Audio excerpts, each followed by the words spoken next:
하나님 말씀은 민수기 12장 1절에서 16절 말씀, 민수기 12장에 대해서 우리가 오늘 말씀을 읽고 우리에게 들려주신 하나님의 메시지를 우리가 한번 확인하도록 하겠습니다. 민수기 12장 이 내용은 잘 아시는 성경 말씀인데 그래도 한 목소리로 오늘 잘 읽어보도록 하겠습니다. 또 질문을 드립니다. 오늘 제목은 하나님을 움직이시게 하는 것들이 무엇인가? 하나님을 움직여야 돼요. 하나님을 움직이도록 만드는 것들은 어떤 것들이 있을까? 오늘 말씀 가운데서 그것을 찾으면서 우리가 말씀을 함께 읽도록 하겠습니다. 모세가 구스 여인을 취하였더니 그 구스 여자를 취하였으므로 미리암과 아론이 모세를 비방하니라. 그들이 이르되 여호와께서 모세와 말씀하셨느냐 우리와도 말씀하지 아니하셨느냐 하되 여호와께서 이 말을 들으셨더라. 이 사람 모세는 온유함이 지면의 모든 사람보다 승하더라.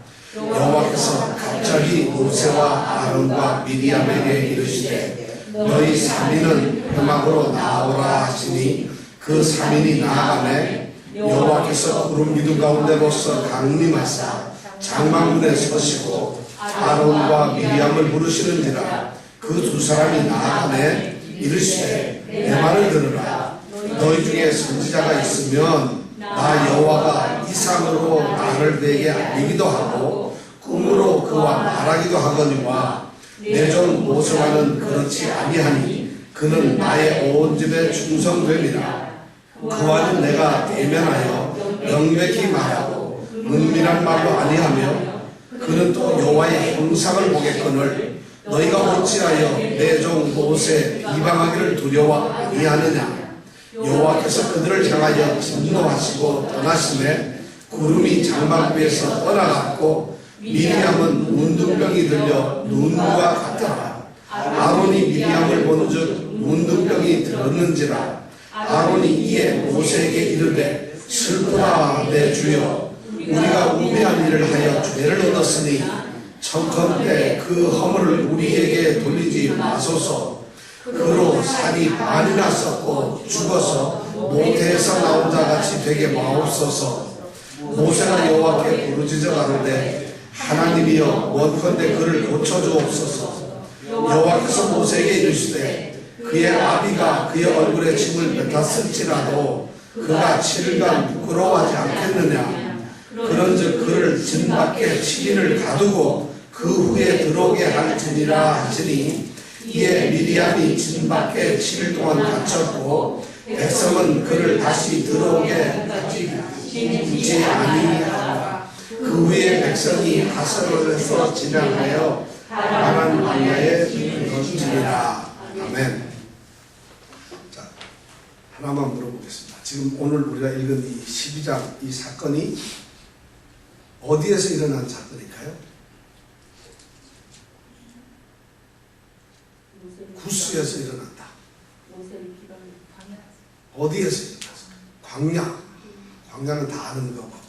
광야는 광야인데 이 지명이 어딜까요? 어디에서 일어났어요?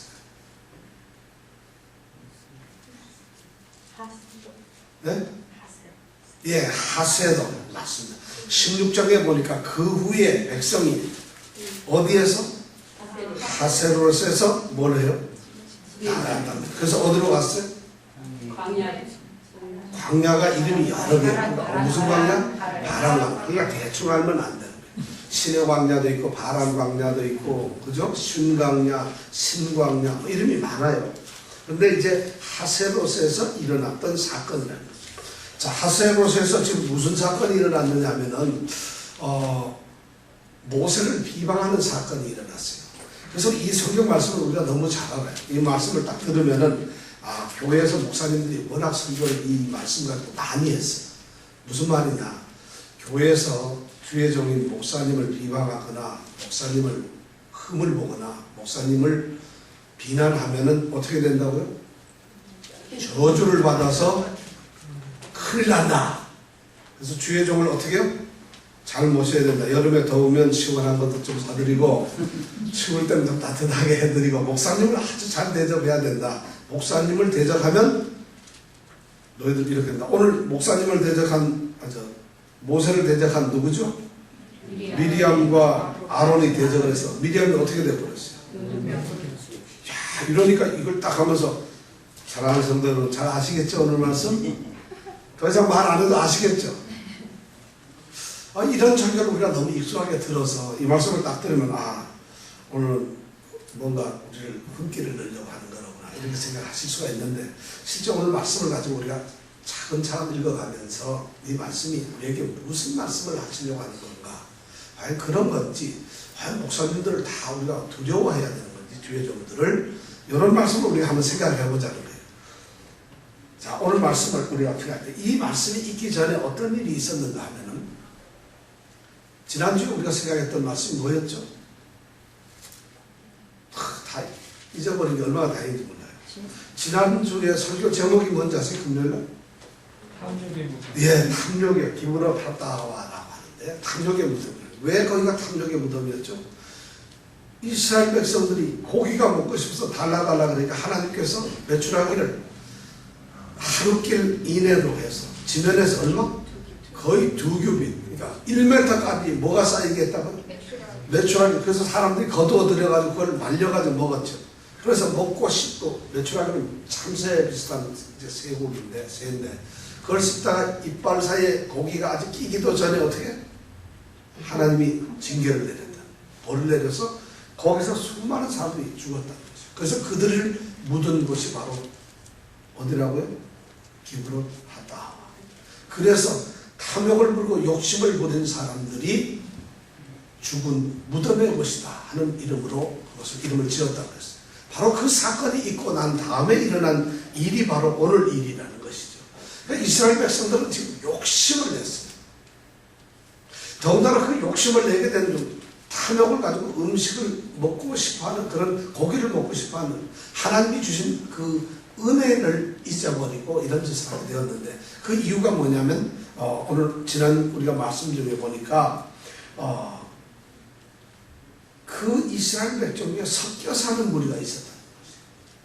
섞여 사는 무리들이 불평을 하니까 이스라엘 백성들도 같이 불평을 했다는 것이에요. 그런데 오늘 12장에 보니까 드디어 사건이 이제 전개되는데, 그 사건의 첫 번째가 뭐냐면 모세가 장가를 갔다는 것이에요. 모세가 장가를 갔어요. 근데 장가를 갔는데 모세는 결혼을 했나요? 안 했나요? 지금 현재? 네? 했어요? 모세가 결혼을 했어요? 안 했어요? 지금 현재 상태로는? 했죠. 기혼자인가요? 미혼자인가요? 기혼자예요? 네. 구수 여인 전에 그럼 지금 아내가 있다는 말인가요? 아니요. 그럼 없어요? 결혼 안 했죠? 아니요. 했어요? 했죠. 이렇게 말하면 우리가 출애굽기를 공부하고 이때까지 이게 다 모세는 결혼을 했죠. 왜냐하면 우리가 지난주 시간에도 얘기했잖아요. 모세의 장인이 있어요. 그 장인이 있다는 얘기는 결혼 안 하고도 장인이 있는 거 내 세상에 한 번도 못 봤어요. 그러니까 결혼을 했으니까 장인이 있고, 그 부인의 이름이 뭐였어요? 십보라라고 하는 여인이 있었죠. 그래서 아들까지 있었어요. 둘이나 있었어요. 모세에게는 게르솜이라고 하는 아들도 있었단 말이에요. 그런데 어떻게 지금 장가를 새로 갔을까요? 자, 그러면 십보라라고 하는 그 아내는 어디 사람이었죠? 미디안 사람이었어요. 미디안 사람이었는데 오늘은 어디 사람? 구스 여자를 택해서 장가를 가는 거예요. 그러면 십보라는 어떻게 된 거예요? 어떻게 됐을까?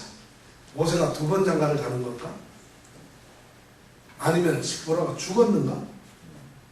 요 전장에 보니까 끊임없이 모세가 얘기를 해가지고 누구한테 같이 가자고 그랬었죠. 그죠? 그렇죠. 그랬는데 그러면 이 십보라는 어떻게 됐나? 부인은 죽었나 살았나? 아니면 이혼을 했나? 뭐 같아요? 나도 몰라요. 성경에 나오질 않았으니까. 요거는 우리가 하늘나라에 가서 제가 모세를 만나면 꼭 물어보고 싶어요. 그때 어떻게 십보라가 죽었습니까? 그래서 결혼을 새로 했으면 꼭 물어보고 싶어요. 아니면 있었는데 결혼을 했는지. 그럼 그걸 진작 얘기해 주시죠. 이래야 되는 건가? 자, 하여튼 이렇게 구스 여인하고 결혼했어요. 근데 구스 여자라는데 이 구스가 뭘까요? 구스. 그런 건가요? 이디오피아. 네, 구스는 나라 이름인데 이디오피아를 말할 때 성경에서는 구스라고 해요. 구스. 그러니까 이디오피아 여자를 데리고 살았다는 거죠. 결혼했다는 거죠. 자, 그러니까 모세가 지금 이스라엘 민족의 위대한 지도자예요.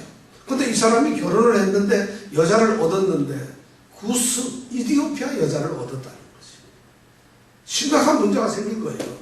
왜냐하면 이스라엘 백성들이 지금 하나님의 백성들 아니에요. 그죠? 그런데 구스, 이 여인, 이디오피아 여인은 섞여서 사는 그 불평했던 무리들 중에 한 사람이라는 거죠. 그 사람들은 누구냐? 이스라엘 집에서 종노릇하던 그런 사람, 천민들이에요. 그럼 종노릇하던 그 구스의 여인을 선택해서 장가를 간다? 심각한 문제죠. 이거 여러분 되겠어요? 예를 들어서. 문제가 참, 그러니까 문제가 좀 시끄러워졌는데, 또다 하나님께서는 우리 출애굽에서 보면은 이스라엘 백성들은 이방 여인과 결혼해서는 안 된다 이런 말씀을 하셨어요. 물론 그 이방 여인은 가나안 땅에 들어갔을 때 가나안 땅에 살고 있는 가나안 현지 여인들과 결혼하지 마라. 왜냐하면 그들의 문화를 받아들여서 너희들이 하나님을 멀리 떠날까 염려되기 때문에 하나님은 금지하셨어요. 그러나 구스 여인이나 기타 다른 여인들을 결혼하지 말라는 이런 말씀은 사실 없었죠. 그런데 어떻든 간에 이 구스 여인을 얻었다는 거죠. 천민을. 그러니까 이 미리암과 아론이 그걸 가지고 모세에게 비방을 하는 거예요. 모세와 미리암과 아론 이 세 사람은 어떤 관계일까요? 친구들? 형제 자매들? 네. 부모 자식들? 어떤 관계일까요? 네? 누이와. 네, 맞습니다. 성경 말씀이에요. 미리암이 제일 큰 누나예요. 그 다음에 아론이고, 그 다음에 누구요? 모세예요. 이들 셋, 그러니까 남매예요. 그러니까 부모님들은 없었겠지, 그죠? 왜냐면 타임 어떻게 되는지 안 나오니까. 그러니까 이 세 사람이 있는데, 예를 들어 누나 입장에서, 형 입장에서 용서하기가 좀 쉽지 않았을지도 몰라요. 근데 성경은 어떻게 됐는지 모르지만 미리암과 아론이 비방을 했어요. 어떻게 이럴 수가 있는가? 그래서 비방을 해서 2절에 보니까 그들이 뭐라고 했느냐면은 여호와께서 모세와만 말씀하셨느냐? 우리와도 말씀하지 아니하셨느냐? 이렇게 말씀합니다. 구스 여인과 결혼한 모세를 갖다가 비방을 하는데 그건 겉으로 드러나는 거였어요. 쉽게 얘기해서 구스 여인과 결혼을 했기 때문에 그걸 비판하는 것이 아니라 그걸 핑계로 삼아서 실제 지금 이 사람들이 비난하는 건 뭐냐? 모세 너만 선지자냐? 하나님께서 너하고만 얘기를 했느냐? 우리하고도 얘기를 했는데 지금 이 얘기를 하고 덤비는 것이고. 그러니까 지금 가정에 이게 지금 문제가 생겼어요. 형제자매들 사이에서. 너만 선지자냐? 하나님이 너하고만 얘기했어. 우리하고도 얘기를 했는데 무슨 소리냐? 이러고 됩니다. 그럴 수가 있지, 그죠? 왜냐면 내가 누나고 내가 형인데 더군다나 미리암이라고 하는 여인은 어떤 여인이에요? 모세가 태어나서 죽을까봐 엄마가 버리라 했을 때 갈대 상자에 버려 가지고 가서 그걸 나일강에다 이렇게 내려놨던 여자가 바로 미리암이에요. 그래서 그걸 잘 지켜 동생을 죽이면 어떡하나 아주 걱정해서 지켰는데 공주가 오는 것을 보고 쫓아가서 유모가 있는데 하고 자기 엄마를 유모로 쓰게 했던 아주 지혜롭고 아주 용감한 그런 누나예요. 이게 미리암이. 그렇잖아요. 그뿐만 아니라 이 미리암은 이제 이스라엘 백성들이 홍해바다를 건너고 이제 홍해바다 앞에서 홍해에서 어려움을 당했을 때 모세가 하나님께서 홍해를 가르치죠. 그 건넜을 때에 얼마나 기뻤겠어요. 모세도 춤을 췄지만 미리암이 모든 여인을 데리고 춤을 추면서 시를 지었고 한 것이 출애굽기 15장에 나와요. 그럴 정도로 훌륭한 사람. 그래서 여자 선지자로 뽑힌 사람이에요. 그러면 충분히 불평을 할 수가 있겠죠. 자기도 선지자니까. 아론은 누구예요? 아론은 형이고 모세가 말을 못한다고 하니까 그래 그러면 아론 형을 붙여서 네가 말을 못하면 대신 말을 하게 하거나. 그러니까 어쩌면 대변인이에요. 선포하는 사람이에요. 그리고 선지자고 아론이 지팡이를 들었을 때도 기적이 나타났다는 것이죠. 이런 두 이제 누나와 형이 동생을 향해서 비방을 하는 것이죠. 니만 선지자냐. 비방을 할 수 있는데 문제는 2절의 끝에 보면은 뭐라고 됐어요? 여호와께서 이 말을 들으셨더라. 여기가 골치 아픈 거예요. 하나님이 안 듣는 데서 좀 비방을 하면 되는데 하나님이 들으셨어요. 지난번 우리가 주에도 말씀드렸어요. 지난번에도 백성들이 여호와의 들으시기에 악한 말로 원망하며 여호와께서 들으셨어요. 악한 말로 할 때 하나님이 들으셨어요. 여러분, 비방을 하거나 남을 욕할 때는 하나님이 안 듣도록 하세요. 기술적으로 누굴 욕을 하거나 핑계를 하거나 불평하고 이럴 때는 하나님이 절대 안 듣도록 하세요. 들었다가 큰일 나면 어떻게 돼요? 이런 엄청난 일. 그렇게 하실 자신이 있으면 한번 비방을 해보세요. 하나님이 절대 들을 수는 없을 정도로 이렇게 비방을 해요. 자, 이런 사건이 비방이 되고 났어요. 그런데 여기서 이제 사건이 하나 일어나는 거예요. 자, 비방이 되는데 그럼 어쩌라는 말이냐. 여기서부터 이제 문제가 되는데 3절에 보니까 이 사람 모세는 온유함이 지면의 모든 사람보다 승하더라. 영어 성경을 보거나 일부 성경에 보면 이 말씀이 가로로 들어가 있어요. 가로 속에 쳐 있다. 또 어떤 성경에 보면 이 말씀이 살짝 빠져 있기도 하고 추가되어 있기도 합니다. 가로가 쳐 있어요. 이 말씀은 뭐냐? 상당히 중요하고 또 어쩌면 이 말씀은 이 하나님 이 대화 내용에서는 안 나오는 거예요. 특별한 무슨 의미를 가지고 있는 거예요. 자, 지금 문제는 모세와 미리암과 아론 세 사람의 문제가 되고 있어요. 모세가 장가를 갖고 미리암과 아론이 그것을 비방을 하는데 비방을 하면 모세 보고 비방을 했을 텐데 하나님께서 그 비방의 소리를 들었어요. 그러고는 모세가 어떤 일을 했느냐 이 말은 하나도 나오지 않고 3절에 보니까 가로를 쳐놓고는 이 사람 모세는 온유함이 지면에 모든 사람보다 승하더라. 이 말은 뭐냐면 지면에 있는 모든 사람보다 승했다는 건 더 뛰어났다는 거예요. 가장 이 세상에서 온유한 사람이에요. 이 말씀을 왜 했을까요? 느닷없이.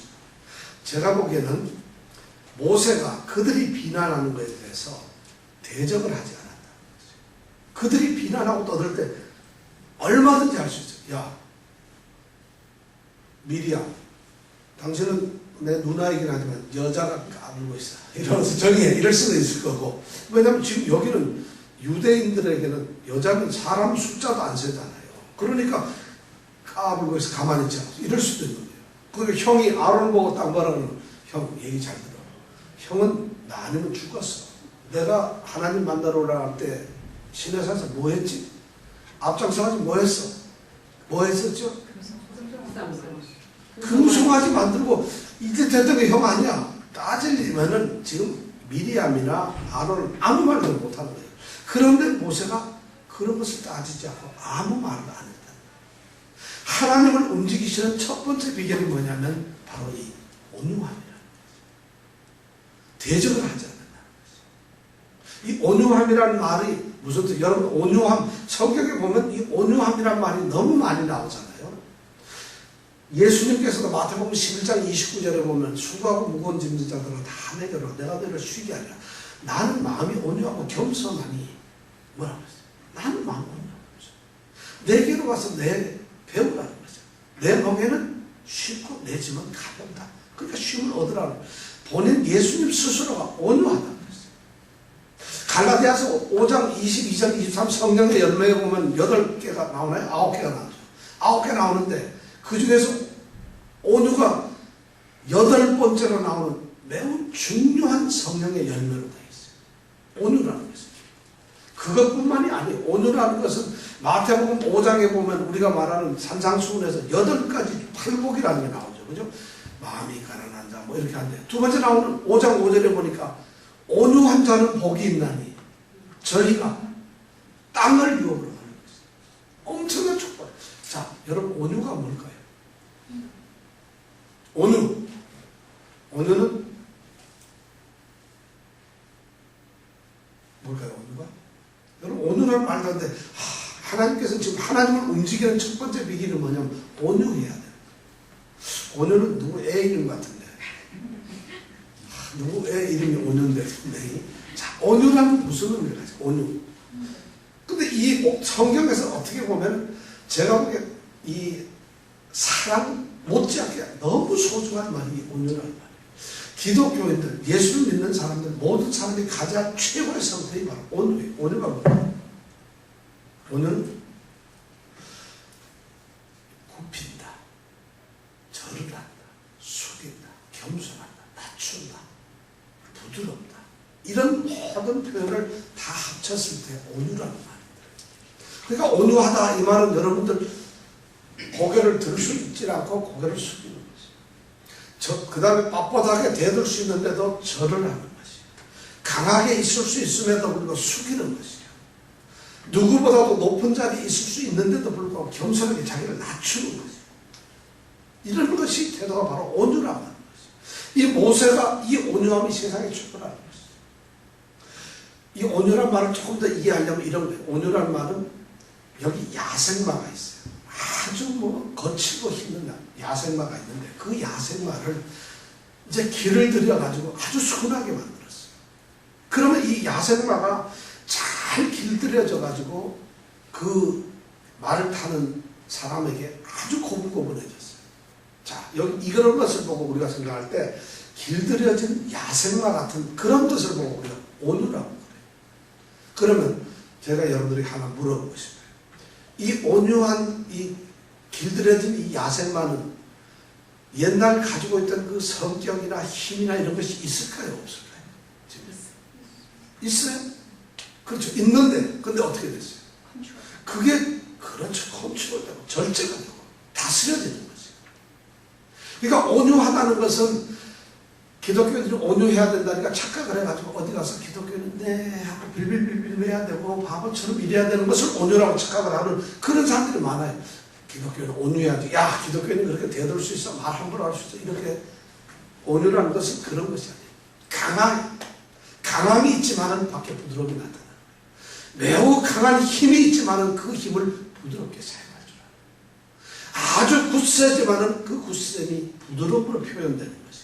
너무 많은 것을 알고 있지만 그 아는 것이 교만으로 나타나지 않아요. 너무 많은 것을 가지고 있지만 그 가진 것이 어김으로 나타나지 않는다는 것이. 이런 것이 온유예요. 그러니까 온유라는 것이 너무는데 이 온유의 대명사가 누구냐면 모세라는 거죠. 세상에서 모세만큼 온유한 사람이 없다는 거예요. 성경에 보면 온유 때문에 성공한 사람이 한둘이 아니에요. 이삭이라는 사람 창세기에 보면은 이제 블레셋 지역에 가서 자기가 살아요. 아브라함 이제 지나고 난 다음에 이삭이. 가족들 데리고 블레셋 땅에 가서 사는데 땅 사다 보면 제일 목축을 하는 사람이 중요한 게 뭐냐면 우물을 파는 거죠. 우물을 파나요. 그럼 블레셋 사람이 와서 이건 우리 건데 그럼 고사를 놔두고 떠나요.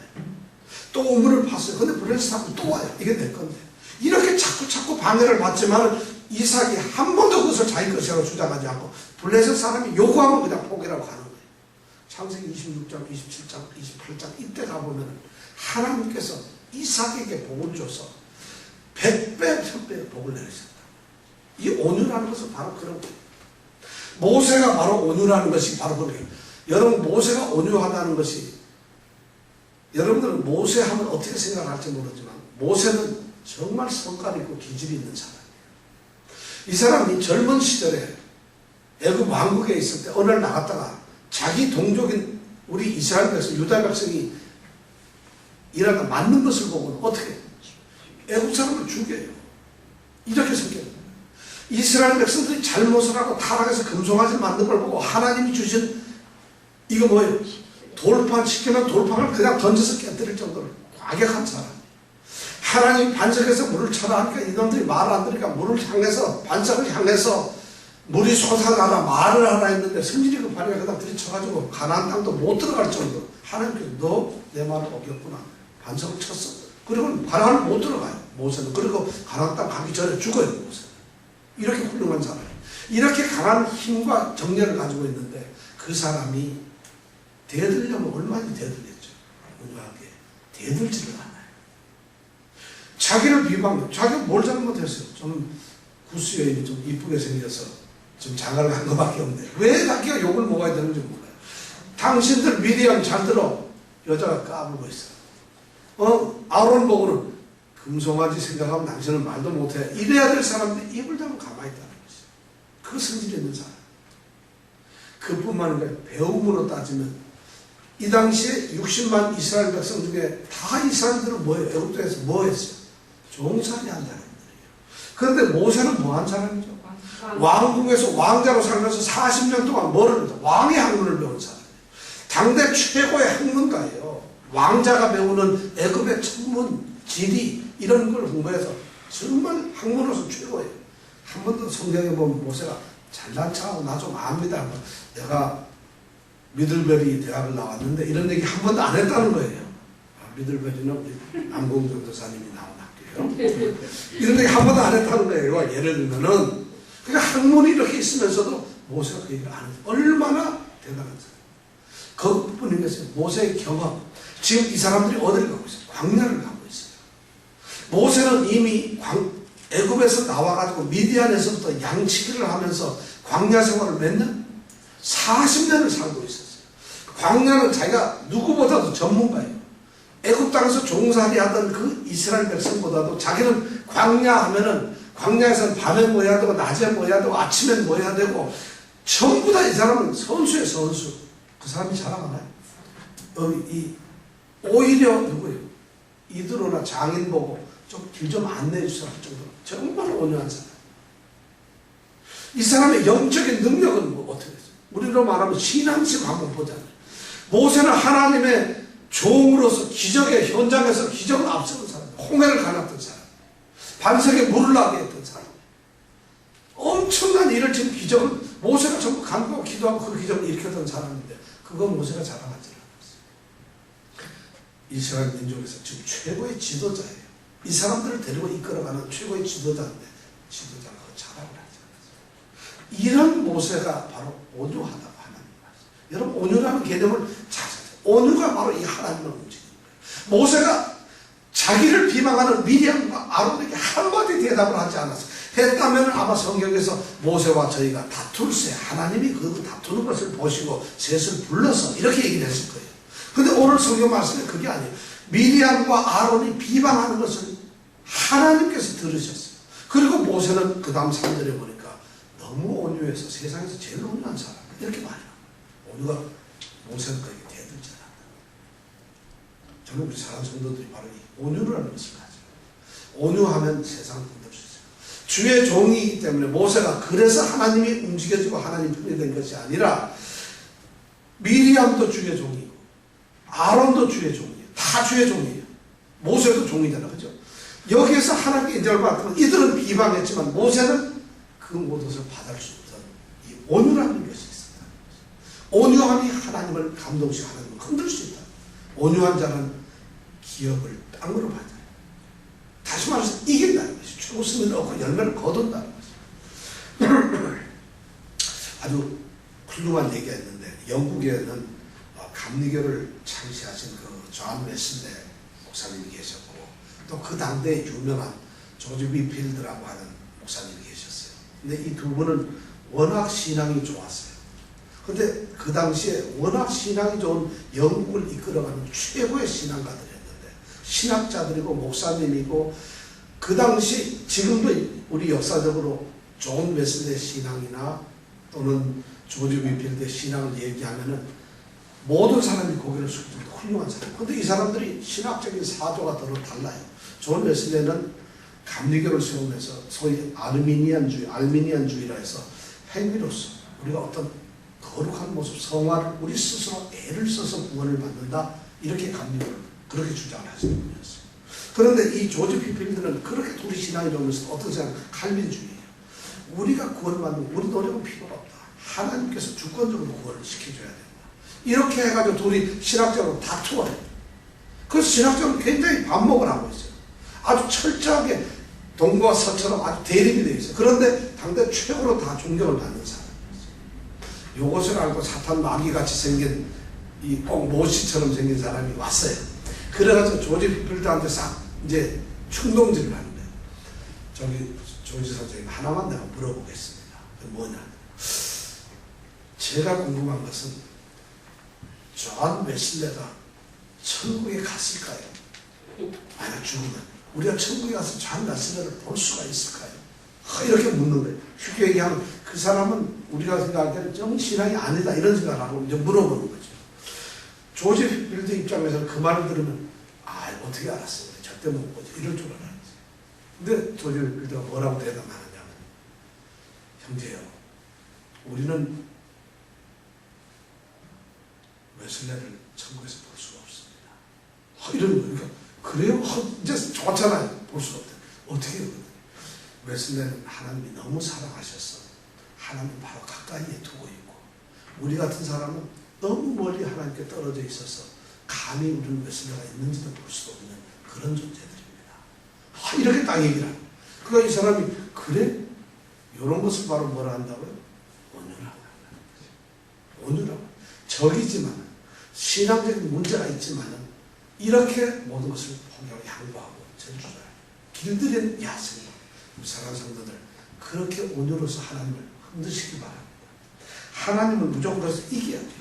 비난에 모세는 대적을 안 했어요. 근데 비난하는 그들에 향해서도 모세는 한마디도 안 했지만 하나님께서 들으시고 하나님이 지금 어떻게 하시는 건가 그 다음 일이 아주 궁금합니다. 자, 그 다음에 그럼 하나님께서는 어떻게 하셨느냐. 하나님이 하신 일이 바로 4절에서부터 8절까지 말씀입니다. 4절에 보니까 여호와께서 그 다음 중요한 단어가 뭐죠? 갑자기 하나님께서 모세와 미리암과 아론의 이 다툼을 보고 모세는 가만히 있고 미리암과 아론이 일방적으로 공격하는 것을 보셨다는 것이에요. 그러니까 갑자기 너희들 셋 집안 싸움하느라 형제들이라니까 사이좋아야지 왜 싸우냐 너희들 봐라. 그렇게 해서 하나님께서는 그들을 회망문이 하나님이 계시는 성소로 오라고 그랬어요. 이 사람들이 그 하나님께로 갔지요. 그러니까 하나님께서 구름 가운데서 이렇게 내려오셔가지고 그 성막 앞에서 이렇게 딱 서셨어요. 장막문 앞에 서셨어요. 그리고는 서셔서 말씀을 하는데 미리암하고 아론 너희들 둘 나와봐. 모세는 자 아무 말도 안 했으니까 뭐 어떤 생각을 했을까요? 이런 생각했을까요? 미리암하고 아론은 이제 우리는 조상 낳구나. 하나님이 어떤 벌을 이렇게 아마 그랬을지도 모르고 어쩌면은 모세는 온유하니까 하나님 우리 형하고 누나를 건들지 마세요. Don't touch. 네. 이랬을지도 몰라요. 하여튼 그렇게 불렀는데 하나님께서 부르셨어요. 그러고는 뭐라 하세요? 저는 여기서 모세가 인정을 받는 두 번째가 뭐냐면 오늘 7절에 나와 있는 거였어요. 7절 한번 같이 읽어볼까요? 시작. 내 종 모세와는 그렇지 아니하니 그는 나의 온 집에 충성되리라. 하나님께서 모세를 그 사람은 나의 집에서 정말 충성된 사람이라고 인정을 할 거예요. 이것이 바로 하나님을 움직이는 두 번째 비결이에요. 대적하지 않는 온유함 때문에 하나님께서는 그 모세를 대신해서 지금 일을 하고 있는데 단지 온유하기 때문에 하시는 것이 아니라 평소 모세의 그 신앙과 모든 것을 보고 그 충성됨을 보셨기 때문에 모세의 편이 되어주신다. 여기서 충성이라는 말은 원어적으로 믿음이라는 단어가 어원을 같이 하고 있어요. 똑같은 단어. 믿음. 모세의 그 믿음을 보셨어요. 모세의 충성심을 보셨어요. 여기서 나의 집이라고 하는 것은 하나님이 지금 계시는 성소, 성막을 얘기하는 것이 아니고 나의 집이라고 하는 것은 유대 이스라엘 민족 전체를 공동체를 말하고 있어요. 요를 말하면 교회를 말하고 있어요. 교회나 이스라엘 백성을 위해서 그는 정말 충성스러운 사람. 하나님이 모세를 대신해서 미리암과 아론에게 모세를 지금 변호하고 있어요. 모세를 인정하고 있다는 거죠. 어떻게 인정하고 있어요? 하나님께서 모세를 인정하시는 걸 보니까 야 엄청난 6절에 보니까 6절에 보면은 이르시되 하고 말씀하시네요. 너희들이 자 내 말을 잘 들어봐라. 너희 중에 선지자가 있으면 나 여호와가 이상으로 나를 그에게 알리기도 하고 꿈으로 그와 말하기도 하거니와 이렇게 말씀했어요. 자 하나님이 누구 보고 얘기했다고? 미리암 보고 하는 얘기예요. 6절이 이르시되 내 말을 들으라. 너희 중에 선지자가 있으면 나 여호와가 이상으로 나를 그에게 알리기도 하고 꿈으로 그와 말하기도 하거니와 이렇게 말씀드렸어요. 이 말씀이 무슨 말씀이에요? 미리암이 뭘 알아들어야 될 거 아니에요. 자 여러분 지금 말씀 하나님이 한 이 말씀이 무슨 뜻이에요? 네? 자, 아니 6절을 그대로 하면 뜻이 무슨 뜻이야? 6절을 한번 해석해 보세요. 6절이 무슨 말이에요? 말이 어려워요. 하나님이 얘기했는데 미리암이 못 알아듣고 이게 무슨 말 하는 거예요? 이럴 수는 없잖아요. 자 여러분 6절이 무슨 뜻일까요? 선지자가 되는 여호와 이상과 꿈으로 우리가 예. 진짜 여기 이 말에 보면 6절에 보면 너희들 중에 여기 선지자가 하나 있다. 너희도 선지자고 다 선지자지만 선지자가 있다. 여러분 70장로도 세웠는데 그들이 다 뭐였죠? 성령을 받아서 신이 뭐였죠? 자, 그런데 너희 중에 선지자가 있다고 한다면 그 선지자를 내가 어떻게 대하는 줄 아니? 내가 그들에게 내 뜻을 갖다가 그들에게 이성으로 보여주기도 하고 또 그들에게 내가 뭘 하고자 하는 계획을 갖다 꿈으로 알려주기도 했어. 그런 사람들이 바로 선지자야. 선지자에게는 내가 나의 이상이나 나의 생각이나 나의 어떤 계획을 이상이나 꿈을 통해서 그들에게 깨닫도록 미리 알려줬단 말이야.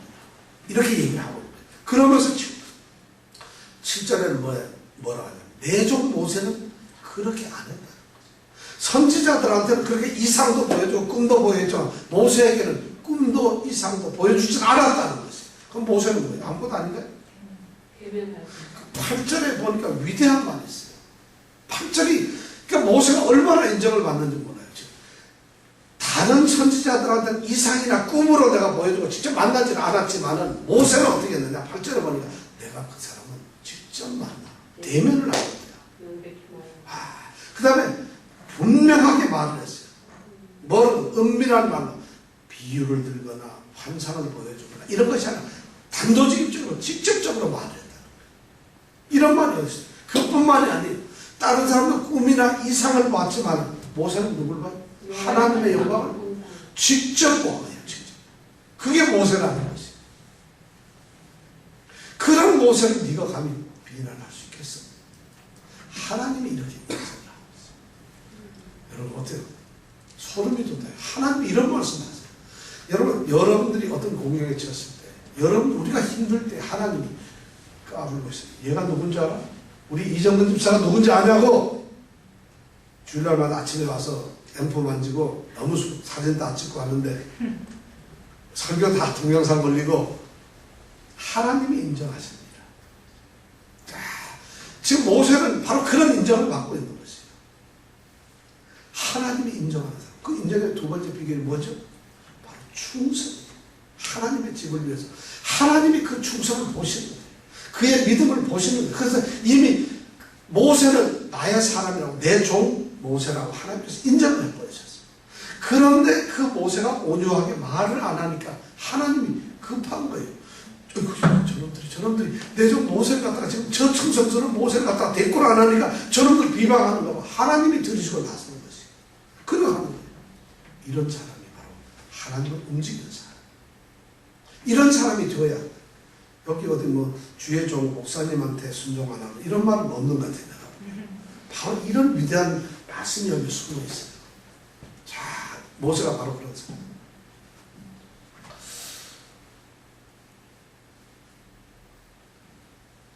그런 다음에 이제 그 다음 9절서부터는 결론이 납니다. 안타깝게도 9절에 보니까 이제 어떻게 됐을까? 여호와께서 그들을 향해서 미리암과 아론을 향해서 진노를 하시고 떠나가 버리셨어요. 하나님 화를 내시고 진노하시고 그들을 꼴보고 있습니다. 그들에게 화를 떠나버리셨어요. 10절에 구름이 장막 위에서 떠나갔어요. 떠나갔죠. 그런 다음에 어떻게 됐어요? 미리암이 어떻게 되었어요? 무슨 징계가 떨어지고 문둥병이 떨어졌어요. 미리암의 잘못은 뭘까요? 비방. 그는 미디안의 결정에 있어서는 주의 종 모세를 비방했다. 그것보다 더 자기 교만. 자기 교만이고 어쩌면 열등의식일지도 몰라요. 내가 누나인데 나도 선지자인데 모세 지가 뭔데 70일을 세우고 이제 봤더니 구스 여인아 풀고 이래가지고 안 되지 하면서 그걸 핑계대고 자기가 높아지려고 했다는 거죠. 하나님께서 그걸 치시는 거예요. 모세가 주의 종이기 때문에 그냥 쳐준 것이 아니라 주의 종은 틀림이 없는데 그는 하나님께 충성된 종이에요. 다 종들이 돕다다. 셋 다 종이지. 종하는 사람 어디 있어요? 지금 가나안으로 가는 데서 너무 훌륭한 세 종들 아니에요? 미디안 6지자예요. 아론 얼마나 훌륭해요. 모세 얼마나 다. 그런데 하나님께서는 하나님이 변호하시고 그 사람이 변호된 이유가 바로 그것이었다는 것이죠. 그러면서 미디안이 문둥병이 걸려요. 문둥병은 이스라엘에서 보면 징계입니다. 잘못했을 때 하나님께서 벌을 내리세요. 아론이 갑자기 이렇게 보니까 아론은 무등병에 걸렸을까 안 걸렸을까요? 예? 아론은 걸렸어요 안 걸렸어요? 10절에 보니까 미리암은 문둥병이 들려 눈과 같더라. 아론이 미리암을 본즉 문둥병이 들었는지라. 그 다음에 뭐 또 말이 있어야 돼. 자기 몸을 보니까 나는 안 걸렸구나. 이런 말이 있어야 되잖아요. 그렇죠? 그러니까 아론은 문둥병이 안 걸린 것 같아요. 왜 아론이 안 걸렸을까? 아론은 왜 안 걸렸을까요? 남자라서. 아론은 왜 문둥병이 안 걸렸을까요?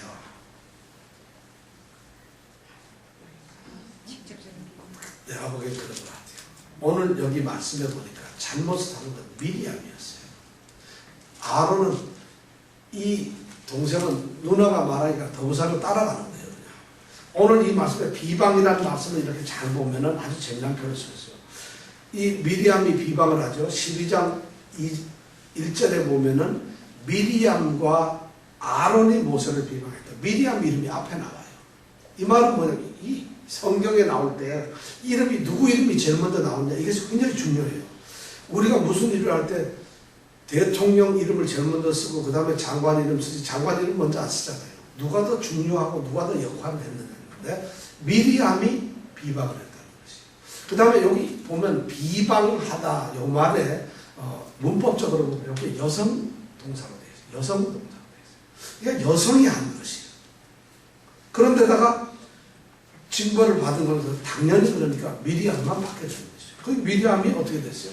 문둥병에 걸렸어요. 그러니까 아론이 누나를 위해서 모세에게 동생인데도 내 주여 주인님 하고 갑자기 꼬리를 내려요. 이걸 걸 보고 온유라 그러나요? 온유라 그러나요?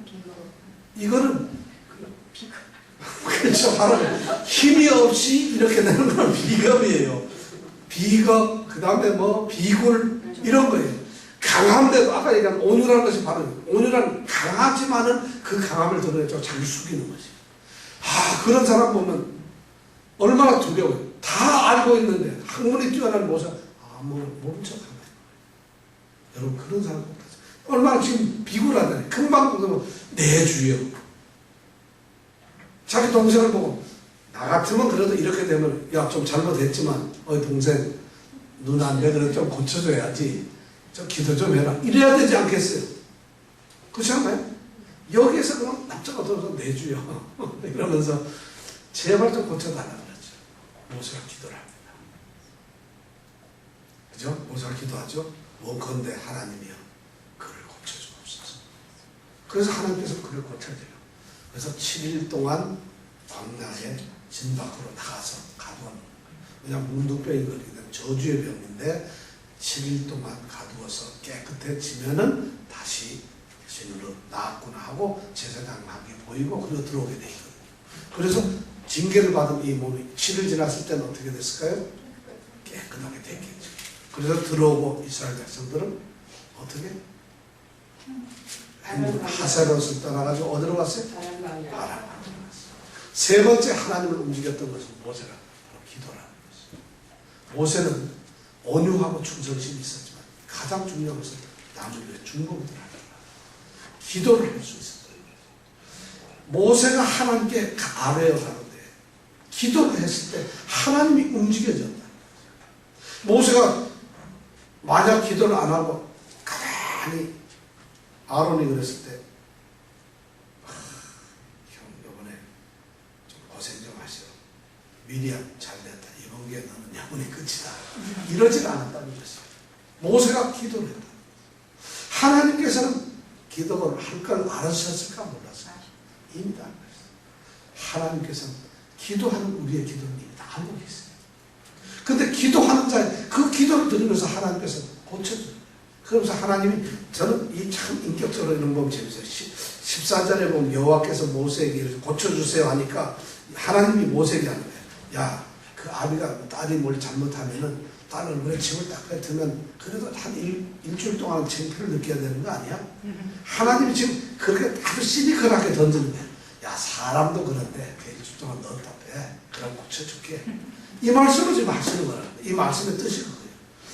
모세의 이런 간절한 기도는 하나님께서는 진노하시고 떠나셨지만 진노하고 떠나신 하나님이 다시 돌아서 그를 살리셨다. 오늘 이 말씀에 우리가 이 12장 미디안과 이 아론이 모세를 이 비방한 이 사건을 통해서 우리는 하나님을 움직이는 사람, 세상을 이기는 사람, 그리고 참된 믿음의 사람은 어떤 사람인가, 정말 위대하게 하나님을 가만히 쉬지 못하게 하고 자기 편이 되도록 하나님이 나서서 나를 위해서 일을 하도록 하는 사람은 어떤 사람인가? 온유한 사람, 충성스러운 사람, 그리고 하나님께 간절히 중보기도를 하는 사람. 이런 사람이 바로 하나님을 움직입니다. 이 12장에서는 바로 그것을 얘기하고 싶었던 것이, 하나님이 어떤 사람을 사랑하시고 하나님께서 어떤 사람을 일으켜 세우시는가. 모세가 주의 종이었기 때문에. 주의 종이 모세인가요? 목사님들이 모세인가요? 어디로 데려가나요? 광야로 들어가나요? 이해가 좀 잘못됐지, 그죠? 바로 하나님께서는 나는 이런 사람을 위해서 나의 모든 것을 쏟으신다, 사랑을 쏟으신다, 능력을 쏟으신다는 것을 우리에게 보여주고 있어요. 믿는 자, 하나님을 사랑을 받는 자들, 하나님께 정말 역사를 받는 사람들은 이런 사람이라는 것을 우리에게 진리로 알려주고 있어요. 여러분, 온유한 사람이라서 길들인 야생마 같이 힘이 있지만, 배운 것이 많지만, 아는 게 있지만, 가진 것이 많지만, 지위가 높으지만, 모든 것이 충족됐지만, 여러분 겸손하십시오. 이것이 하나님과는, 그러면 하나님이 그 사람한테 무조건 지게 돼 있어요. 두 번째, 하나님께 믿음을 가지고 충성을 하십시오. 하나님은 자기 집에 하나님 나라에 충성된 사람한테는 하나님 꼼짝 못하세요. 하나님의 다리를 무너지고 기도하는 사람, 매달리는 사람에게 하나님은 무조건 하고, 이 세 가지, 바로 이 모세의 특별한 이 세 가지를 우리가 갖는 그런 성도가 되시기를 바랍니다. 아멘. 자, 이 시간 우리 함께 또 기도해 봅니다. 오늘 말씀을 잘 생각하면서, 아유, 목사님한테 욕했다가는 비방했다가 문득병 걸려 조심해. 그게 아니라 하나님을 움직이는 사람은 온유한 사람, 하나님을 움직이는 사람은 충성된 사람, 하나님을 움직이는 사람은 기도하는 사람. 자, 이 말씀을 생각하면서 오늘 함께 기도합니다. 하나님, 나도 이런 사람이 되었습니다. 그렇게 해서 이런 성도가 되겠습니다. 그래서 하나님께서 이 세상에서 나를 대신해서 변호해 주시고, 나를 하나님이 인정해 주시고, 나를, 결국 모세가 아무 말도 하지 않았지만 모세는 가만히 있다가 지극히 높은 자가 되고 말았어요. 하나님이 인정하셨습니다. 저희들이 바로 우리의 경제적으로, 우리의 삶 속에서, 우리 가정에서 이런 존재가 되게 해주세요. 우리 가정이 그런 가정이 되게 해주세요. 이 시간 함께 기도하겠습니다.